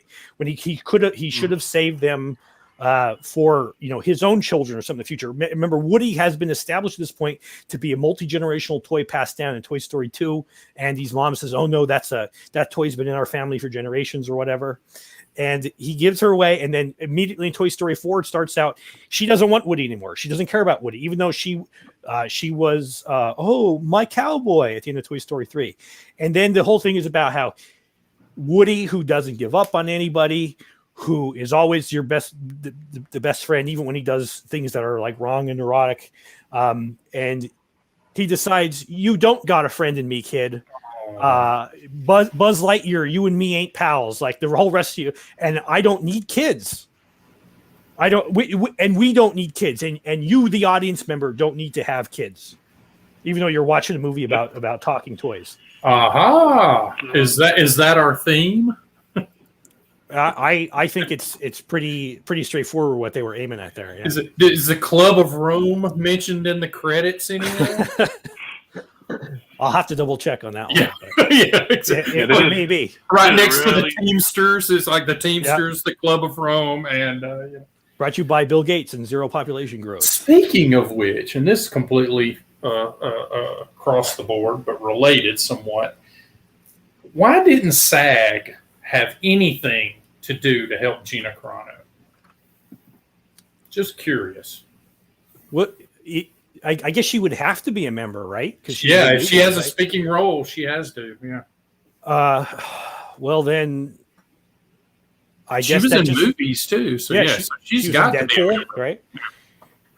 Yeah. So I guess the only thing I can say is that tells you how good unions are nowadays. Yeah. Right. Yeah. Oh, and Carlos made a good point a little while back, and I think maybe you put it up about Andy Neo. Yep. He could have used a little backup. But instead you had the Twitter, the enlightened white saviors on Twitter saying how he got what he deserved and he deserved worse. Well, journalists filmed his attack too, yeah. which I only took one journalism class, but I remember that being in the ethics section. But I'm sure all that's been changed when they changed the Hippocratic Oath. Well, I guess it depends which Hippocratic Oath you're talking about, because the original. I meant the original. Yeah, the original, right? Couple of millennia, whatever. We know better now. Like specifically in the last decade, we know better, right? Yeah. This is so to use this also as a segue to our last topic here. We're getting late in the evening here, but. Joe, you mentioned how like Hollywood, I think it was you, Joe, or maybe I forget who it was, but said, that the Hollywood was part of like from the beginning, like a sort of social control mechanism certainly was used by in the World War, especially World War II and everything. Well, Dr. Zhivago was a CIA experiment from what I heard from somebody, or some kind of propaganda tool against Russia. And they used it against us too, I'm sure of it. That's something I heard, but I never checked into. Well, we have now the sort of the identification for better or worse, and I say mostly for worse, that a lot of the world has with Hollywood is that Hollywood represents America. And even though I think to at least half Americans, Hollywood doesn't really represent anything remotely like what America is really like and what it's about. And this gets to what you brought up some stuff about what are American values, what is really the American cultural mores and stuff that are different from the rest of the world and everything. So you want to talk about that a little bit? Sure. I mean, that's a very interesting thing to talk about. I think a lot of people don't really think about what are your values as a nation. What are Western values? What are American values? And that's something I've been trying to pin down for a while. At one point, I saw a pretty good handout talking about what those values just might be. And I tracked it down. I thought it'd be kind of neat to look at. I've got a link to it. I could probably send it to you if you could. I don't know where we could post it or not. If you post it in the chat, and then I'll put it on the screen. Okay, let me go ahead and give that to you. It'll be tricky to get to all of the people listening. But here it is. Okay. You see it? Yep.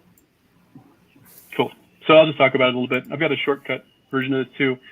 Values in American culture. There was a guy who wrote. He was a Christian. He worked in international relations for a while. He served in the military, and he was stationed over in Korea and started some schools there and did some things. His name was L. Robert Coles, and he put out a pamphlet called "The Values Americans Live By." This was published, I believe it was in '84, and it was by Meridian House International. It was a pamphlet that he actually produced for foreign visitors to America. And if you read it, it's definitely a snapshot in time in terms of the way that he speaks. There's a lot of positivism. He has some criticisms about the way that Americans are, for instance, materialistic and shallow, but he also has a lot of pride in these things. And I also have some pride in that. So here are some of the different values. So American values: personal control over the environment. So he says that Americans no longer believe in the power of fate, and they have come to look at people who do as being backwards, primitive, or hopelessly naive. To be called fatalistic is one of the worst criticisms one can receive in the American context. To an American, it means one is superstitious and lazy, unwilling to take any initiative to bring about improvements. That's kind of interesting language, you know? Mm-hmm. Definitely check the rest of that out. He says, America, this is where I start to get a little interested. Number 2, change. In the American mind, change is seen as indisputably good condition. Change is strongly linked to development, improvement, progress, and growth.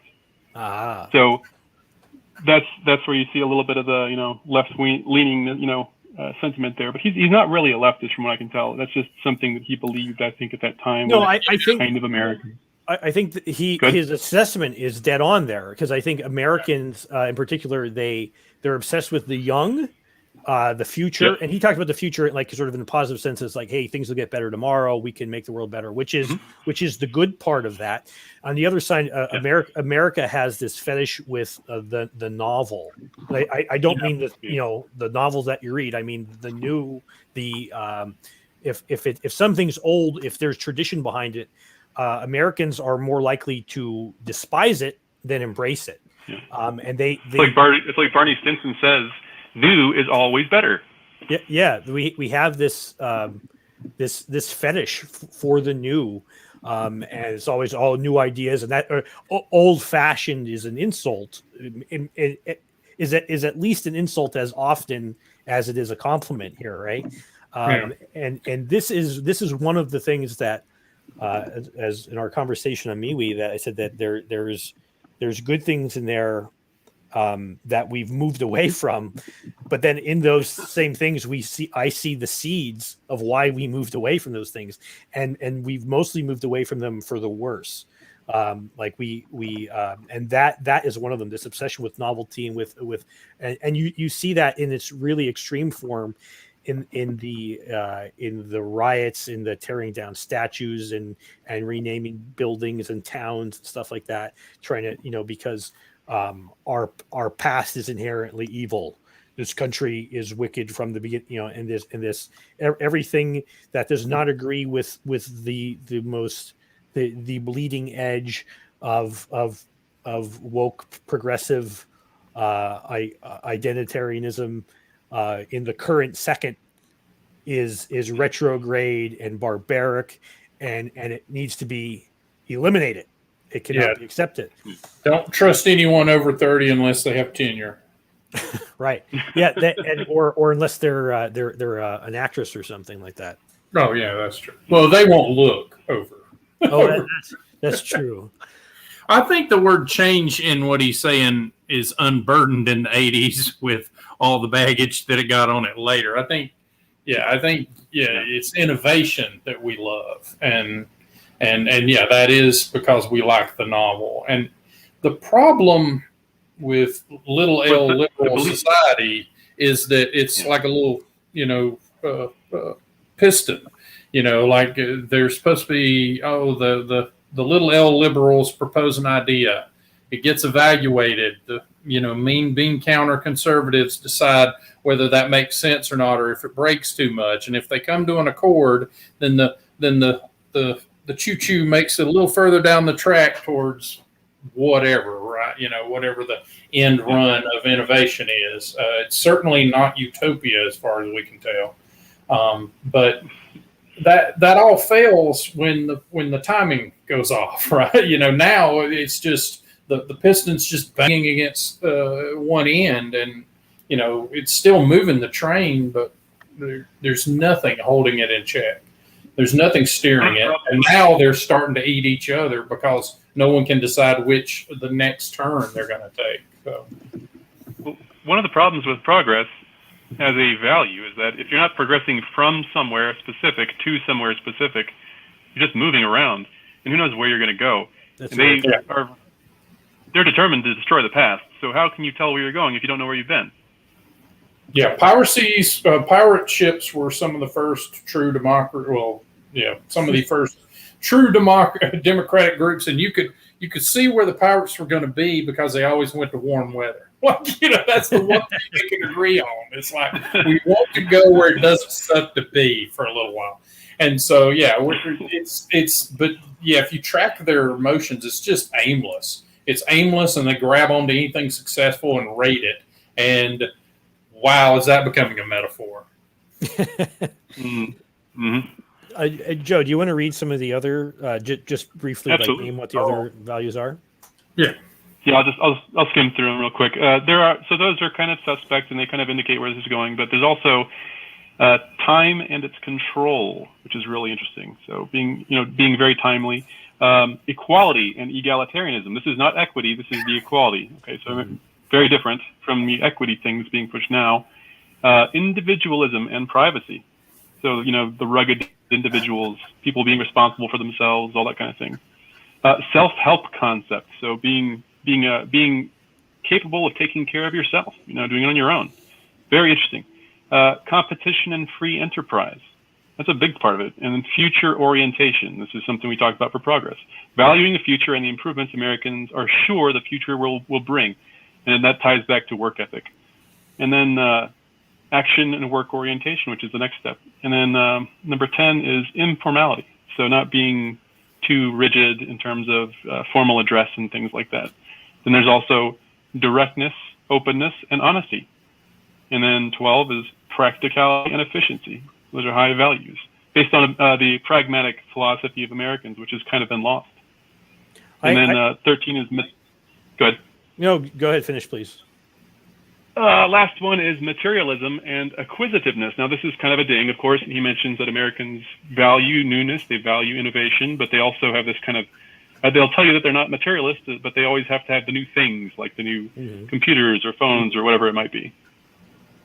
I think it's fascinating that about half of them have gone into extreme overdrive, and half of them we've now abandoned. At least as far as, and this, you said this was written in the 80s? Yeah, this is 84. Okay, yeah. So I was 1 year old in 84, and I've said how different, very different this country looks today than when I was growing up in the late 80s and early to mid 90s. And it's not the same place. And there's good things and bad things. Like we have a lot of people in our group who are like, they're traditionalist Catholic monarchists, and they are, and I'm certainly not denigrating them for that. And they're like, hey, the world went wrong when the Roundheads chopped off the king's head and all that, and all this sort of stuff happened. And there's truth to that, but there's not one culture around the world because Charles the First didn't do nothing. Yeah, don't get your Carta in my magna. but there's not one wrong turn in history, and there's not one culture that had it all right. So like humans just keep messing things up, and we find that the world's just impossible to deal with, especially the more complex you get, and the more we force normal people to try to put the burden of the whole world on them, which it doesn't belong on them, and they can't physically or psychologically deal with it. Yeah. But every culture you might look at has problems, but they're different problems. And America has they've embraced the at the same time they've embraced the hyper progressive. Now is the only good way. Like, they also don't have now any hope for the future, it seems. I don't see any optimistic message coming out of the SJWs for all their utopianism. No, there's a really interesting chart at the bottom of this pamphlet that talks about U.S. values and then some other countries' values. So it will compare, and SJWs are pushing towards this globalist vision, which is very different. So multiculturalism is part of the reason why our values have changed. So previously, like the very first one, personal control over the environment. Well, that's contrasted with other countries in this chart with fate. So they've become fatalistic. And SJWs believe in things like systemic power. Right. And that systemic racism or some kind of systemic force or some other factor is holding people down and they can't do anything about it. So that's a type of fatalism. Well, the last three generations or so, our message to our children has been, you are the ones that will fix the world.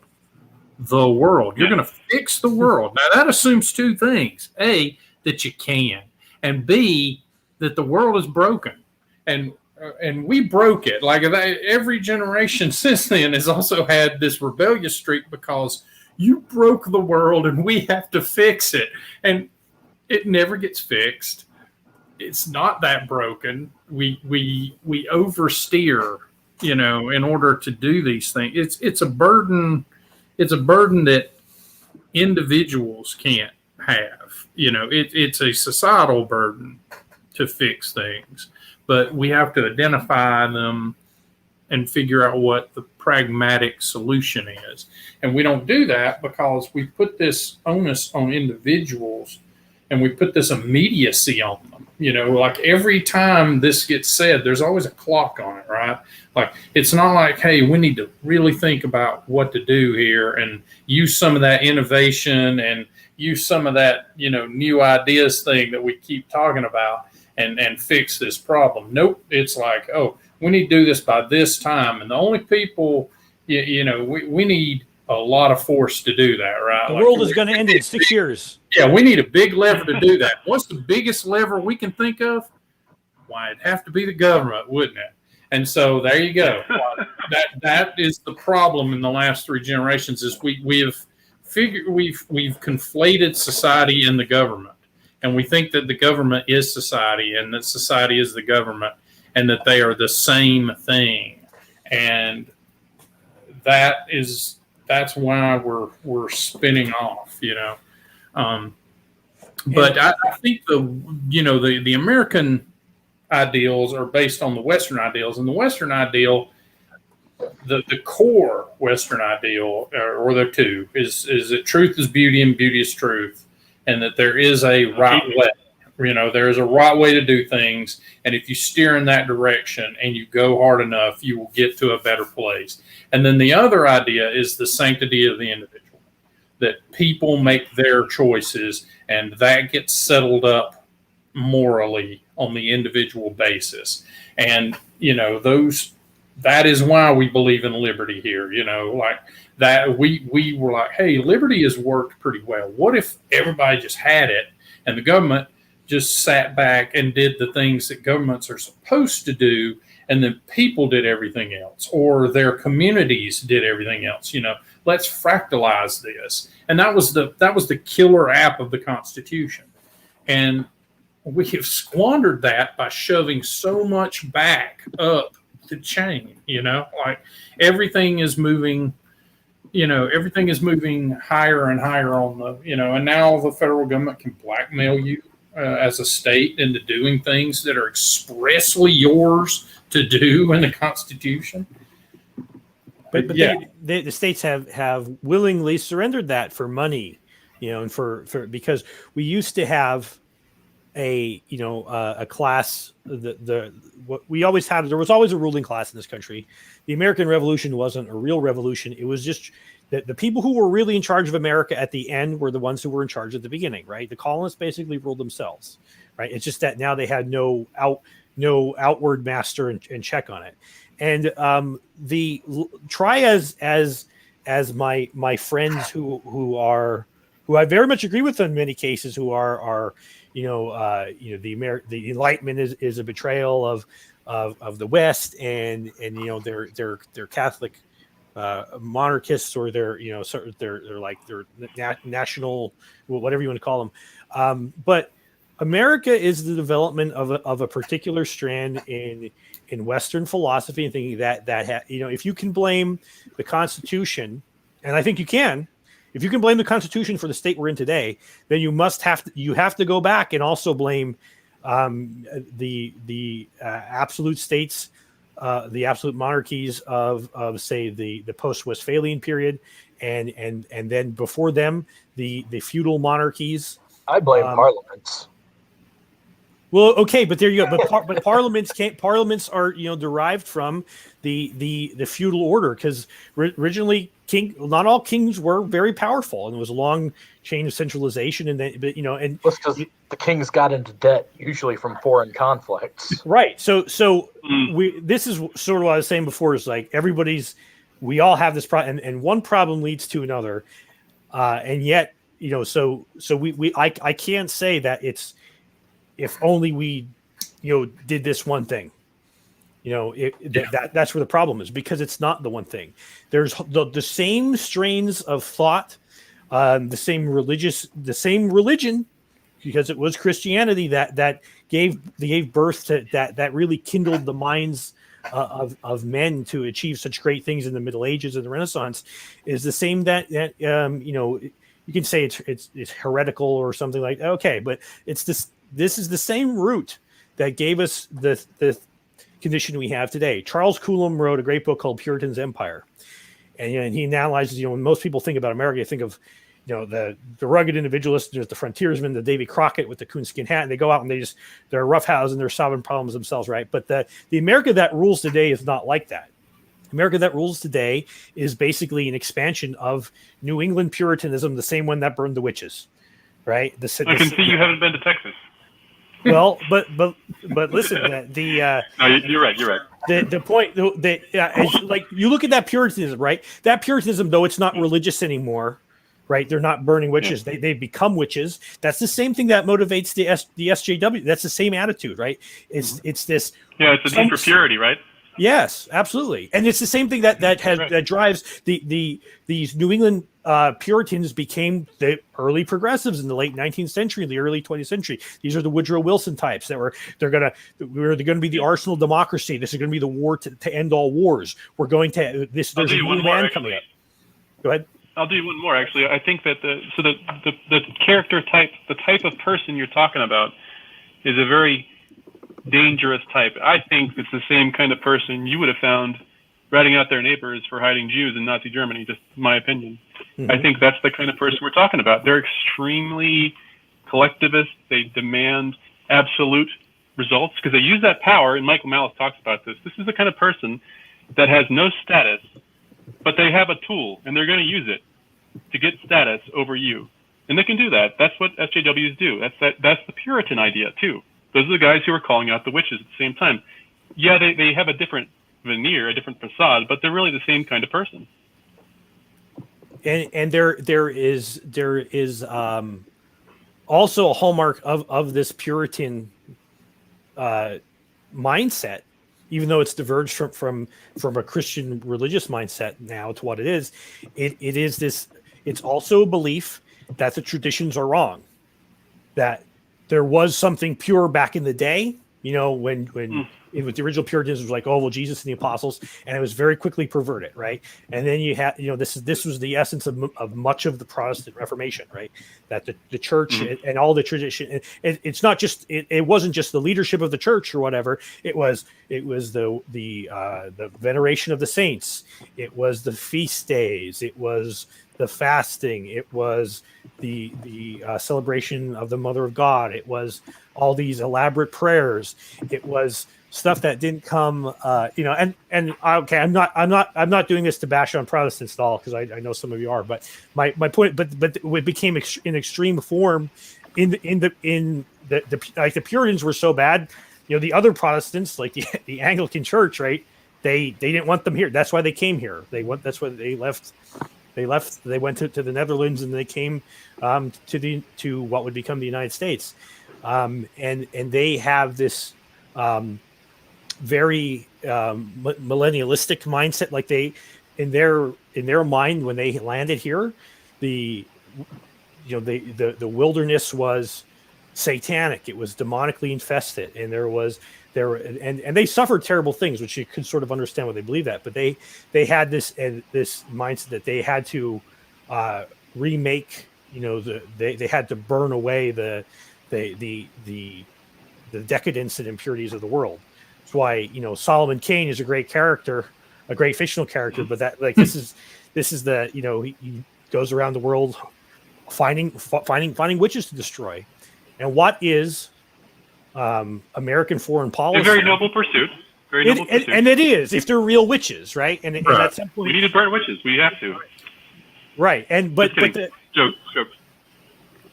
So well, I remember, and if someone knows more about this and they tell me I'm wrong, then I'd be perfectly willing to hear about it. But I remember studying the witch trials in college, and as it turned out, that the only people who were executed, right, were the ones that wouldn't. And this, a lot of this was happening in the aftermath of the. Decades before was the English Civil War, and then there was like the interregnum of the Glorious Revolution going on at this time, right? And so you had the only people that were executed were ones that wouldn't accept the authority of these courts, of these local courts. Everybody else, even if they were convicted of witchcraft and they were like, they accepted the judgment of the court, they were spared, right? This is like in the Crucible, right? Right.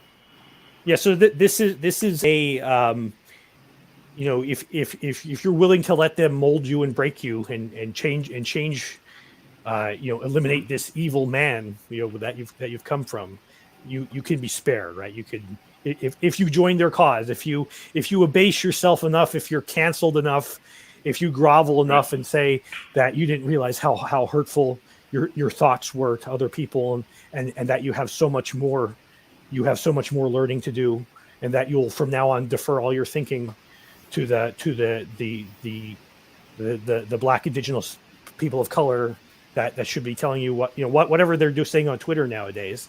I mean, this is the same thing, and this is the same thing that these people were. They were into communism. This is the same stuff we see in the communist show trials in the 30s. This is the same stuff we saw in the struggle sessions in China. Yes, and it's a very apt analogy because it got weaponized early. Like it was these children accusing people of things based on oral evidence and, just them, making accusations. And it was used to reduce, initially, it was just them seeing they had power. But eventually, it just so happened that a lot of the people that started getting accused were people that had pending land deals and whatnot. And it was to burn their social capital in order to get advantages here. And yeah, it gets really weird really quick. And then, I want to say Cotton Mather, got into it, and the governor's wife got accused, and then they were like, oh wait, this is getting serious now. Yep. And then she was found at the French Laundry talking to the devil or something, and then she was like, no, I had a mask on, and whatever, but it literally got that same sort of way. So, right. So people haven't changed at all. It's just the devil is on a cell phone now, Like, he said something back in 1972 that was very, very controversial. I mean, if even the editor of Teen Vogue or whatever the hell, whoever it was that just got canceled, right? If they don't stand a chance, like what people got to realize that. So when the historical lesson we have against this, we have against the fall. We have the fall of communism, and we have the aftermath of the Salem witch trials, which got so crazy, as you said, they accused the governor's wife, and the governor was like, "That's enough." Right, so we had a strong man come in there and say and put a stop to it, right? And then, but it ruined the credibility of that whole New England across all the colonies for generations. And so then you have like the afterwards, the John Adams types that would have been were disgusted by the superstition of that era, and yet they go on and create their own still Puritan mindset of how the U.S. government should work, and that pretty soon they have the first taxpayer-funded mandatory schools in Massachusetts, and they're waging their crusade to forcibly end slavery, and they're going to do then they're going to we're going to go overseas and save Europe from the Hun. And then, and so forth. And this is a long-standing disease, and it's not just WASPs, white Anglo-Saxon Protestants, that are infected by this. By no means. No, it's human nature. Yes, there's a lot that have. Kind of human. There are both there are individual tendencies to have to war against it, and there are cultural institutions that believe in tradition and that are less millenarian about things. They don't see the world, even if the world, the Orthodox and Catholic view is that the world is fallen, right? But they don't go into the total depravity of the Calvinists, right? Where or the almost where it's quasi Gnostic. It's like the world, the physical world itself is evil. Corrupt. And anything that anybody wants to do, if anybody's having fun somewhere, I think it was H.L. Mencken that said Puritanism is a haunting fear that someone somewhere is having fun, right? Sounds familiar. Yeah, so they still operate on these principles today. Hey, Thurgood made a point here a couple messages back. He says the equity thing makes me laugh. How can there be an absolute inclusivity and forced equity at the same time? Makes my eye twitch thinking about it. Thurgood is right on the money here. Equity is not about, so inclusivity is not about including everybody. It never has been, and it cannot be by definition. It's impossible. Right. Because the modern concept of inclusivity assumes an oppressor and an oppressed class. And we know who those are. So you don't have to worry about including the oppressor. The oppressor is evil. It's about sin. So when you think of it that way, it kind of balances out. There's always an oppressor and always an oppressed. And this comes back to kind of I guess it's a Marxian formulation. Yeah, there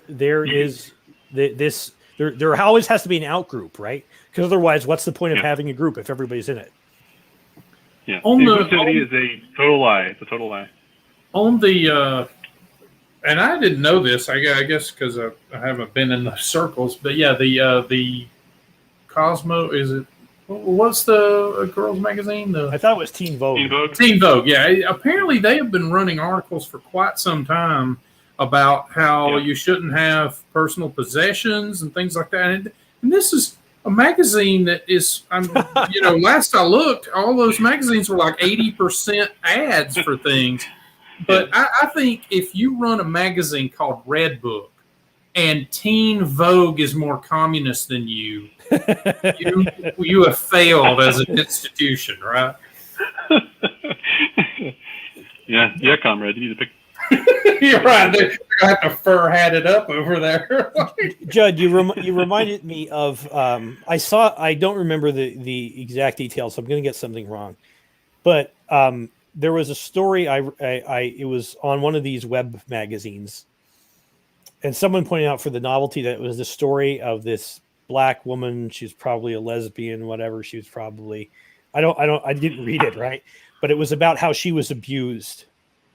And every picture in the story, and I this part I'm 100% sure of, was a picture of her wearing designer clothes, and then the caption of it was the clothes, the designer, how expensive they were, and where they could buy it. Whoa. Yeah, because that's the ad part, right? Yeah. We took this, this poor trodden upon person and gave them a $1,300 Sephora makeover, which you can find at Fifth Avenue. Did they at least give her a black eye? No. She was done up like a model and everything. I'll have to find it and refer back to it. But it was the most. I felt. I felt sick about it because this, that's pretty bad. That's you're pandering to someone's tale of woe and abuse, and it's what it actually is like an ad for the shops that down at King of Prussia Mall. Here's the thing: is that you are functioning under what I call pre-Markle thinking. You can have $10 million and hang out with Oprah and still be woefully oppressed. Wow. Did you Your guys husband can literally be the Prince of England, and you are still oppressed. Did you guys see that some buffoon felt bad for them and then started a GoFundMe to pay for their mortgage after that? Oh, that was kind. It was canceled. I don't know why it was It would be canceled. funny if it was Prince Philip. He's like, I don't know how this thing works. Someone make it happen. Did you see the meme that said the meme said like unsuspecting organization, and it had Will, Kate, and then it had Harry, and then next to it had Markle, and it said critical race theory underneath Markle. No, I didn't see that one. Oh, Unsuspecting organization, Yeah. critical race theory. Hey, there's something to that, right? She's the entryist, right? She doesn't have any connections there, but she's going to come in and say how she wasn't made to feel welcome and how everything should change to suit her. And I, as much as I could be for a monarch, but I have no respect at all for the British royal family. I think they're globalist cucks the whole way through. But for sure.